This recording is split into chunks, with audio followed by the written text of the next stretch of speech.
Hi friends, Maruti Ritz diesel variant காரில் engine noise கடகடன் noise கேட்குன்னு கஸ்டமர் கம்ப்ளைண்ட் சொல்லியிருந்தாங்க. என்ன ஆகுதுன்னு செக் பண்ணி பார்த்ததில் பேட்டரி பாக்ஸ் வந்து டேமேஜ் ஆயிருந்துச்சு. அதே மாதிரி ஏர் ஃபில்டர் உட்கார காடி வந்து சுத்தமாக இல்லாமல் இருந்துச்சு பழசில்.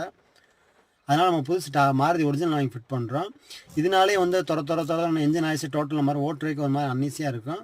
செக் பண்ணி பார்த்துட்டு புதுசு ஃபிட் பண்ணுறோம். ஏர் ஃபில்டர் செக் பண்ணி பார்த்ததில் ஏர் ஃபில்டர் வந்து சரியாக ஸ்க்ரூ வந்து ஃபிட் ஆகாமல் அங்கங்கே கேப் இருந்துச்சு. சரியாக ஏர் ஃபில்டர் வந்து சரியாக ஃபிட் ஆகலை. ஸோ இதனால் என்ன ஆகுன்னு பார்த்தீங்கன்னா, டஸ்ட்டு அதிகமாக உள்ளே போகிறதுனால என்ஜின் சீஸ் ஆகிறதுக்கு அதிக வாய்ப்பு இருக்குது. அதிக டஸ்ட்டு காற்று உள்ளே போகும். ஸோ அதனால் மாருதி ஒரிஜினல் வாங்கி ஃபிட் பண்ணிவிட்டு என்ஜின் ஸ்டார்ட் பண்ணி பார்த்தோம். ஒரு போட்டு நாய்ஸ் இல்லை, ஃபஸ்ட் கிளாஸாக இருந்துச்சு. இது ஃபிட் பண்ணனால ஏகப்பட்ட பெனிஃபிட் இருக்குது. செக் பண்ணி பார்த்துட்டு நல்லா ஓட்டி பார்த்தா ஒரு போட்டு நாய்ஸ் இல்லை.